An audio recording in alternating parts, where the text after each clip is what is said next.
അസ്അലുക മുറാഫഖതക ഫിൽ ജന്ന, നബിയേ അങ്ങയുടെ കൂടെ സ്വർഗത്തിൽ ഇരിക്കാൻ എനിക്കൊരു അവസരം വേണം. നാളെ സ്വർഗത്തിൽ കടന്നാൽ മാത്രം പോരാ, അങ്ങയുടെ കൂടെയായിരിക്കണം നബിയേ. അതൊരു ചോദ്യമാണ്. അവ ഗൈറ ദാലിക്, നിങ്ങളുടെ കൂട്ടുകാരൊക്കെ സമ്പത്ത് വേണം, പൈസ തരൂ നബിയെ, കാശ് തരൂ എന്ന് ചോദിക്കുമ്പോ നിങ്ങൾ ചോദിച്ചത് അതല്ലല്ലോ. റബീഅത്ത് ഇബ്നു കഅബുൽ അസ്ലമി, നിങ്ങൾക്ക് മറ്റെന്തെങ്കിലും വേണോ? വേണ്ട നബിയെ, എനിക്ക് ഇതാണ് വേണ്ടത്. അസ്അലുക മുറാഫഖതക ഫിൽ ജന്ന, എനിക്ക് അങ്ങയുടെ കൂടെ സ്വർഗത്തിൽ കൂടെ ഇരിക്കണം. അതാണ് ഒരു മുസ്ലിമിന്റെ ലക്ഷ്യമാവേണ്ടത്, ഉന്നതങ്ങളിലേക്ക് നോക്കാൻ കഴിയുക. നബി തങ്ങൾ പറഞ്ഞു, നിങ്ങൾക്കത് ലഭിക്കും. ഫഅഇന്നി അലാ ദാലിക ബികഥറത്തിസ് സുജൂദ്, സുജൂദ് വർദ്ധിപ്പിച്ചുകൊണ്ട് നിങ്ങൾ എന്നെ സഹായിക്കണേ എന്ന് പരിശുദ്ധ റസൂലുള്ളാഹി സ്വല്ലല്ലാഹു അലൈഹി വസല്ലം. സാബിഖൂ ഇലാ മഗ്ഫിറത്തിൻ മിർ റബ്ബിക്കും വജന്നത്തിൻ അർളുഹാ കഅർളിസ് സമാഇ വൽ അർള്. സാബിഖൂ, നിങ്ങൾ മത്സരിക്കേണ്ടവരാണ്. സബഖ്, സാബിഖ്. നമ്മുടെ തങ്ങളുടെ പേര് സാബിഖ് അലി തങ്ങളാണ്, ശിഹാബ് തങ്ങൾ. സ്വാദിഖ് അലി തങ്ങൾ ഉള്ളതുകൊണ്ട് പെട്ടെന്ന് കൺഫ്യൂഷൻ ആയിപ്പോകും. സാബിഖ്, മുന്നോട്ടാണ്. സാബിഖുൻ ഇലൽ ഖൈറാത്ത്, നന്മയിലേക്ക് മുന്നോട്ട് ഓടിയെത്തുക എന്നാണ് ആ വാക്കിന്റെ അർത്ഥം. ഫസ്തബിഖുൽ ഖൈറാത്ത്, നന്മയിലേക്ക് മുന്നോട്ട് ഓടി വരണേ. സബഖ യസ്ബിഖു, സാബിഖ്, നമ്മൾ മുന്നോട്ട് വരേണ്ടവരാണ്. ഫസ്തബിഖുൽ ഖൈറാത്ത്. ഹസനുൽ ബസ്രി തങ്ങൾ പറയുമായിരുന്നു, നിങ്ങളുടെ കൂട്ടത്തിൽ കച്ചവടത്തിൽ മെച്ചമുണ്ടായി, വലിയ പൈസക്കാരനായ ആളെ കാണുമ്പോ, ഗൾഫിൽ പോയിട്ട് വലിയ ബിസിനസ്സുകാരനായി മാറി, വലിയ സമ്പാദ്യം ഉണ്ടായി, ഐഹികമായ സൗകര്യങ്ങളിൽ നിങ്ങളോട് ആരെങ്കിലും മത്സരിക്കുന്നത് കണ്ടാൽ, ഇദാ റഅയ്തു റജുല യുനാഫിസുക ഫിദ്ദുനിയാ ഫനാഫിസുഹു ഫിൽ ആഖിറ, എന്നാൽ അയാളോട് മത്സരിക്കേണ്ടത് പരലോകത്തിന്റെ വിഷയത്തിലാണ്. അവന് കച്ചവടത്തിന്റെ ഇടയ്ക്ക് ജമാഅത്ത് കിട്ടുന്നുണ്ടാവില്ല, ഞാൻ എല്ലാ ജമാഅത്തിനും കൂടി ഇരിക്കട്ടെ. അവന് കച്ചവടത്തിന്റെ ഇടയ്ക്ക് സ്വലാത്ത് ചൊല്ലാനും ദിക്റിന്റെ മജ്ലിസോ മജ്ലിസുൻ നൂറോ അല്ലെങ്കിൽ അദ്കാറുകളോ ഇതിനൊന്നും നേരം കിട്ടില്ല, ഞാനത് പോയി ചെയ്യട്ടെ. അവൻ മത്സരിക്കുന്നത് ഇവിടെയാണ്, എന്റെ മത്സരം ഇവിടെയാണ്. മുഅ്മിൻ അങ്ങനെയാണ്. സുബ്ഹാനല്ലാഹ്. ഇദസ്തതഅത അല്ലാ യസ്ബിഖക അഹദുൻ ഇലല്ലാഹി ഫഫഅൽ. മഹാനായ ഉഹൈബ് ഇബ്നുൽ വറദ് റളിയല്ലാഹു അൻഹുവിന്റെ അനശ്വരമായ വാക്കാണിത്, മറക്കാൻ കഴിയാത്തൊരു പ്രയോഗമാണിത്.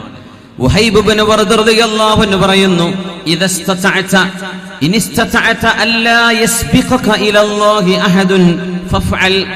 നിനക്ക് സാധിക്കുമെങ്കിൽ അല്ലാഹുവിന്റെ മുമ്പിലേക്ക് ഓടിയെടുക്കാൻ മറ്റാരെക്കാളും മുമ്പിൽ നീ ആദ്യം എത്തണം എന്ന് നിനക്ക് ഒരാഗ്രഹമുണ്ട്, ചെയ്യാൻ കഴിയുമെങ്കിൽ നീ അതാണ് ചെയ്യേണ്ടത്.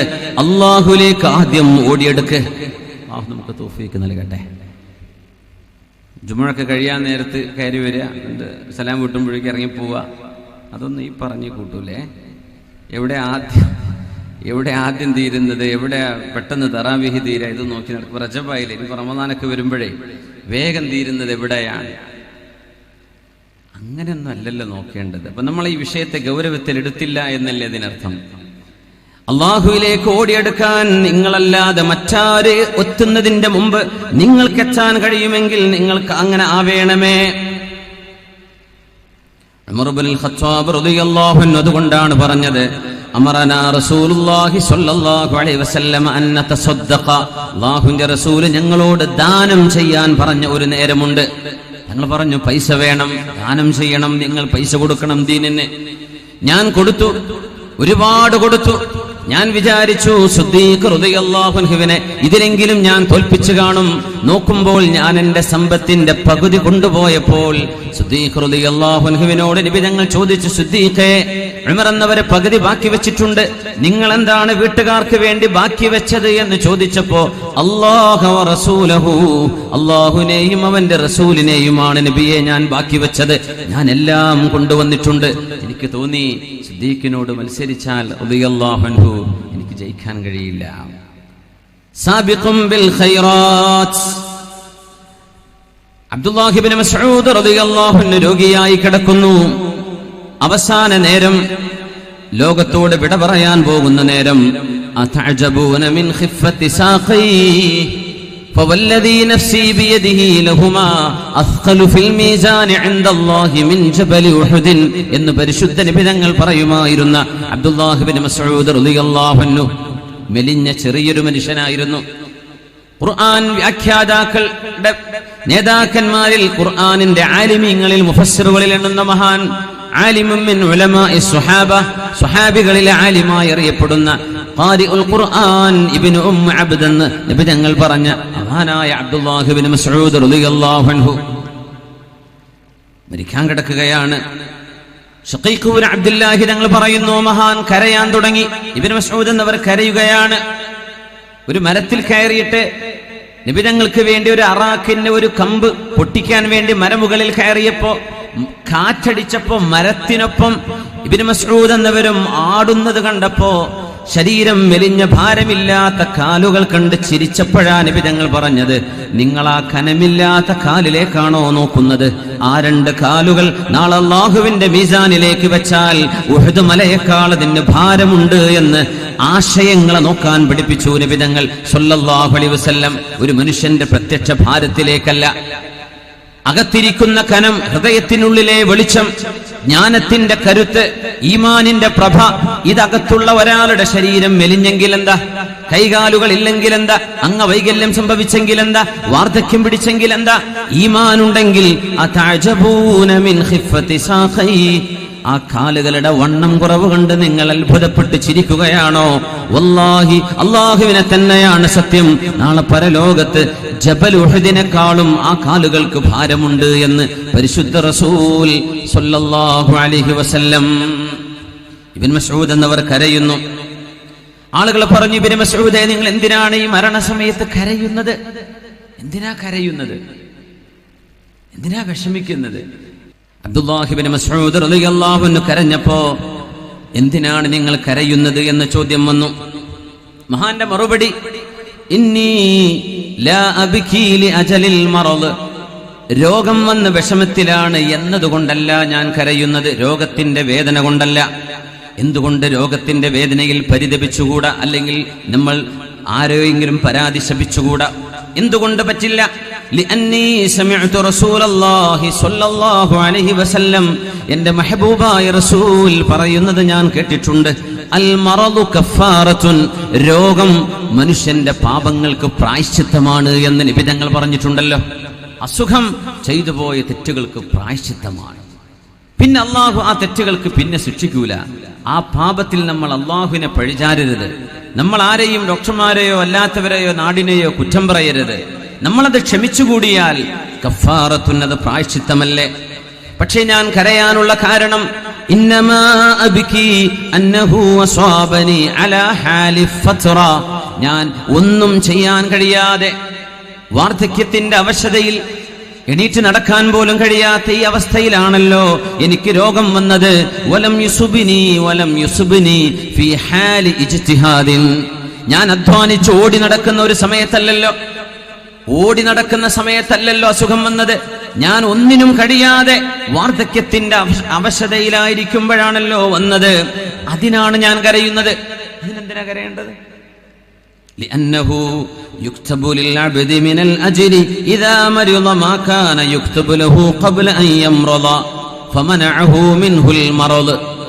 കർമ്മങ്ങൾ ചെയ്ത് ഓടിച്ചാടി നടക്കുന്ന സമയത്ത്, നന്മകൾ ചെയ്ത് നടക്കുന്ന സമയത്ത് ഒരസുഖം വന്നൊരാൾ കിടപ്പിലായി പോയാൽ, ആരോഗ്യമുള്ള സമയത്ത് ആ ചെയ്ത നന്മകൾ, അതേ നന്മകൾ ചെയ്ത പ്രതിഫലം ഈ രോഗിക്ക് അല്ലാഹു നൽകുമെന്ന് നബി തങ്ങൾ പറഞ്ഞിട്ടുണ്ട് സ്വല്ലല്ലാഹു അലൈഹി വസല്ലം.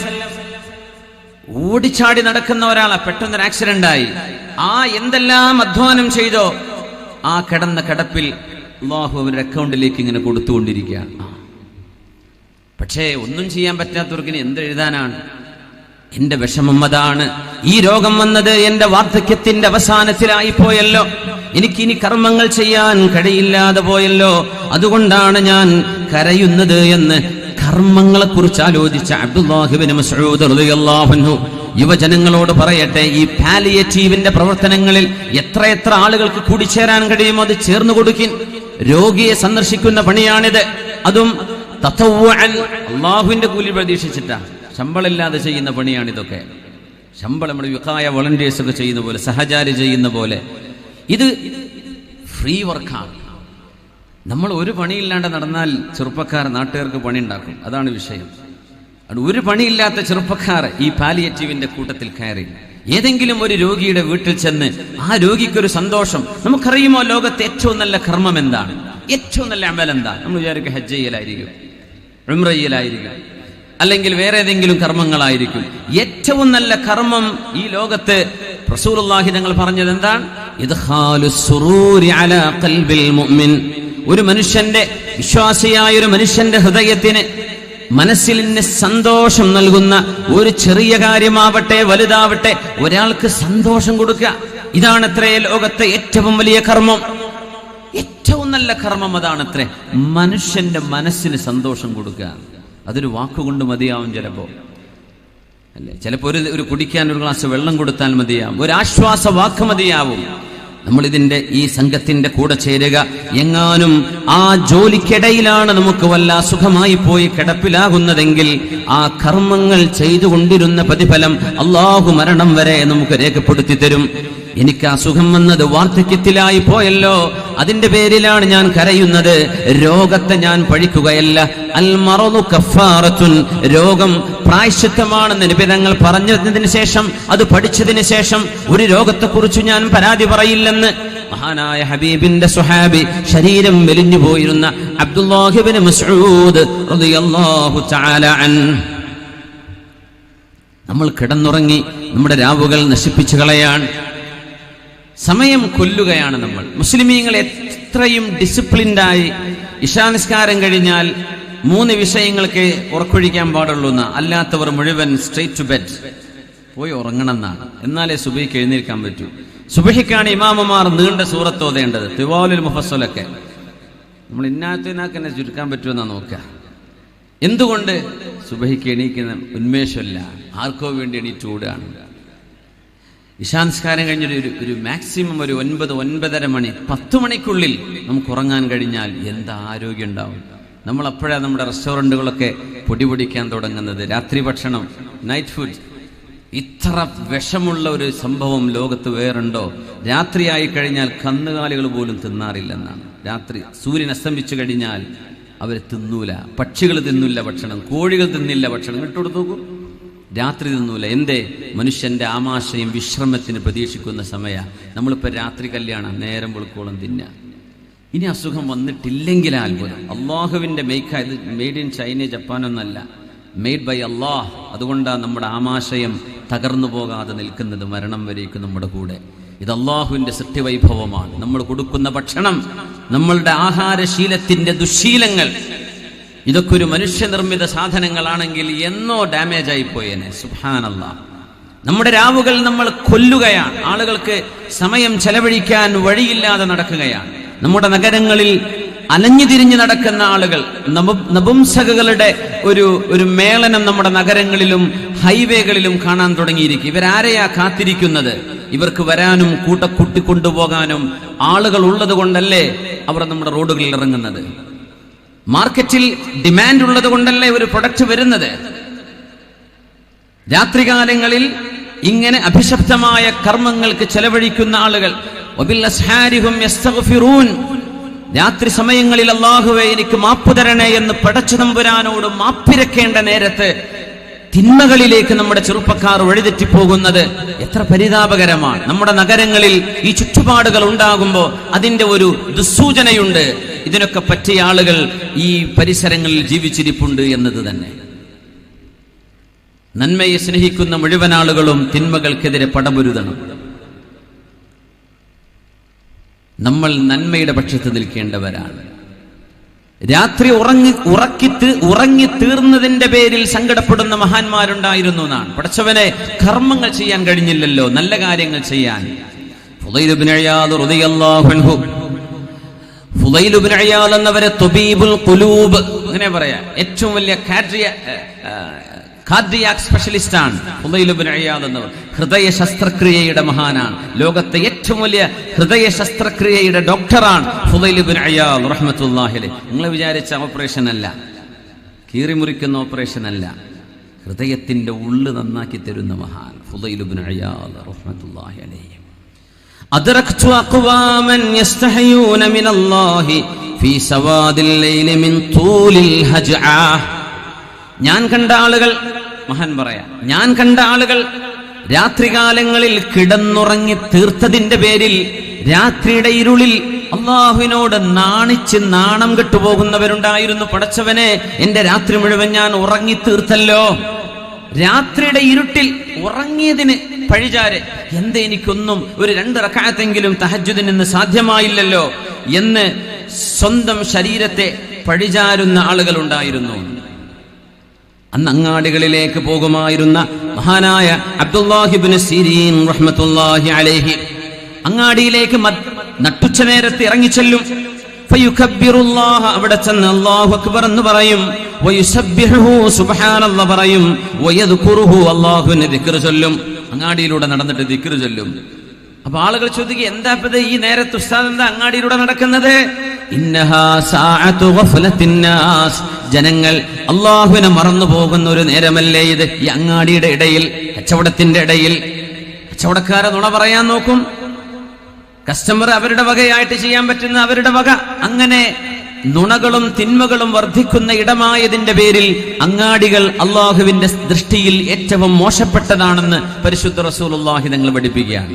അങ്ങാടിക്ക് ഇറങ്ങാണ്ടിരിക്കാൻ പറ്റൂലല്ലോ, അത് വിചാരിച്ച് ഇറങ്ങണം. ഇറങ്ങുമ്പോൾ ഒരു ദിക്ർ ചൊല്ലണം. എന്നാലേ ലാ ഇലാഹ ഇല്ലല്ലാഹു വഹ്ദഹു ലാ ശരീക ലഹ് ലഹുൽ മുൽക്കു വലഹുൽ ഹംദു യുഹ്യി വയുമീതു വഹുവ ഹയ്യുൻ ലാ യമൂത് ബിയദിഹിൽ ഖൈർ വഹുവ അലാ കുല്ലി ഷൈഇൻ ഖദീർ.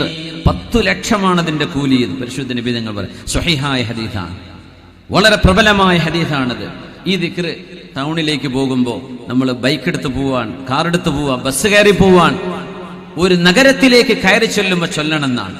അബ്ദുല്ലാഹി ഇബ്നു ഉമർ എന്നവരെ വെറുതെ മദീനയുടെ അങ്ങാടിയിലേക്ക് വരും, എന്നിട്ട് ഈ ദിക്ർ ചൊല്ലി തിരിച്ചു പോകും. ഒന്നുമില്ല, അങ്ങാടി കയറുമ്പോൾ ചൊല്ലാൻ 10 ലക്ഷല്ലേ കൂലി.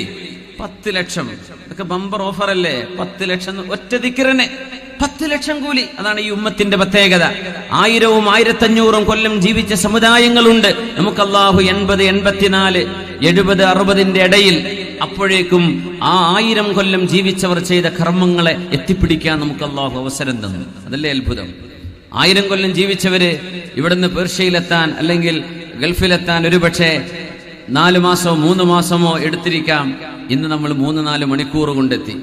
അവരന്ന് ചെയ്തത് ഇന്ന് നമുക്ക് ചെയ്യാൻ അല്ലാഹു സമയം കുറച്ചു, സൗകര്യം കൂട്ടി തന്നു. സുബ്ഹാനല്ലാഹ്, അല്ലാഹുവിന്റെ നീതിയാണത്, പടച്ചതമ്പുരാന്റെ നീതിയാണത്. സുബ്ഹാനല്ലാഹ്.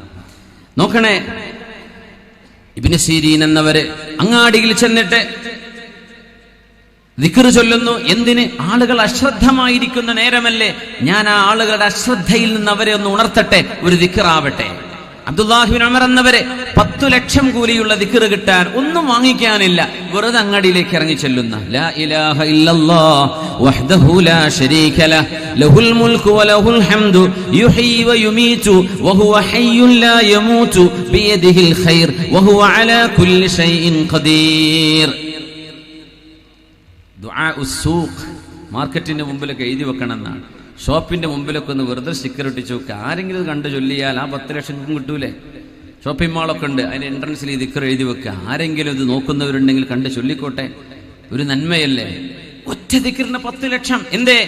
അശ്രദ്ധമായിരിക്കുന്ന നേരമാണത്. അവിടെ നമ്മൾ അല്ലാഹുവിനെ ഓർക്കുക. കാര്യം കഴിഞ്ഞാൽ തിരിച്ചു വരിക. ഒരു ടൗണിലേക്ക്, ഒരു അങ്ങാടിയിലേക്ക് ആദ്യം ചെല്ലുന്ന ആളും ഒരു ടൗണിൽ നിന്ന് അവസാനം പോരുന്ന ആളും നിങ്ങളാവരുത് എന്ന് നബി തങ്ങൾ പറഞ്ഞിട്ടുണ്ട് സ്വല്ലല്ലാഹു അലൈഹി വസല്ലം. ആദ്യം പോയി വീഡിയോ തുറക്കണ്ട, അതാരെങ്കിലും തുറന്നോട്ടെ. ഒരു ടൗണിലേക്ക് ആദ്യം ചെല്ലുക അതിരാവിലെ, അല്ലെങ്കിൽ അവസാനം പീടിക പൂട്ടി പോരാ. ഇത് രണ്ടും നിങ്ങളാവരുത്. അതിന് വേറെ ആൾക്കാരുണ്ടാവും, നിങ്ങളാവാഞ്ഞാൽ മതി. അതൊന്നും കേൾക്കാത്ത ആൾക്കാരുണ്ടാവും അതിന്, ഇൻഷാ അല്ലാഹ്. എന്തേ? അത് അത്ര നല്ല സ്ഥലമല്ല. നിങ്ങൾക്ക് അല്ലാഹുവിനെ ഓർക്കാൻ മറന്നുപോകുന്ന നേരമാണ്. ഏതൊരു വിഷയത്തിലും തമ്പുരാനെ കുറിച്ച് ഈ ഓർമ്മയില്ലെങ്കിൽ ഈ ജീവിതത്തിന് എന്തർത്ഥം? മുഅ്മിനെ, നമ്മൾ വെറും കച്ചവടം ചെയ്ത് വീടുണ്ടാക്കി കുട്ടികളെ കെട്ടിച്ച് വണ്ടി വാങ്ങി നടന്ന തീരോ? ഇത്രയേ ഉള്ളൂ ജീവിതം? ഈ ജീവിതത്തിന്റെ ഒരു അർത്ഥമില്ലേ? ഇങ്ങനെയൊക്കെ ഭക്ഷണം കഴിച്ച് ജീവിക്കണം. വരുമാനമാണ്. എന്തിനു വരുമാനം? കുട്ടികൾക്ക് അന്നം വേണം, തിന്നണം. ഓക്കെ, തിന്നിട്ടോ പിന്നെ ഇരിക്കാൻ സ്ഥലമാണ് ഒക്കെ ഇരുന്ന് വീടിന്റെ ഉള്ളിലായി, അന്നമുണ്ട്, വെള്ളം. ഇനി എന്താ ചെയ്യേണ്ടത്? ഒരു പണി. ആ പണി എന്താണ്? മഅരിഫത്തുല്ലാഹ്, അല്ലാഹുവിനെ അറിയലല്ലേ, പടച്ചതമ്പുരാനോടൊരു കണക്ഷൻ ഉണ്ടാവലല്ലേ. അതില്ലാതെ ഈ ജീവിതത്തിന് എന്തർത്ഥമാണുള്ളത്? ആ ഒരു ബന്ധം നമ്മളും സൃഷ്ടാവും തമ്മിൽ ഉണ്ടാക്കിയാൽ ഈ ലോകത്തിലെല്ലാം each and everything is fascinating. ഈ ലോകം നമുക്ക് സന്തുഷ്ടമായിട്ട് തോന്നും. ഈ ലോകത്തിന്റെ ഓരോ ചലനവും അല്ലാഹുവിലേക്ക് നമ്മൾ ബന്ധിപ്പിക്കുന്നതായി കാണാൻ. ഈ കണക്ഷൻ നഷ്ടപ്പെട്ടാൽ പിന്നെ നമ്മളും മൃഗങ്ങളും തമ്മിൽ ഒരു വ്യത്യാസമുണ്ടോ? ഇല്ലല്ലോ. നമ്മൾ ഉന്നതങ്ങളിലേക്ക് നോക്കേണ്ടവരാണ്.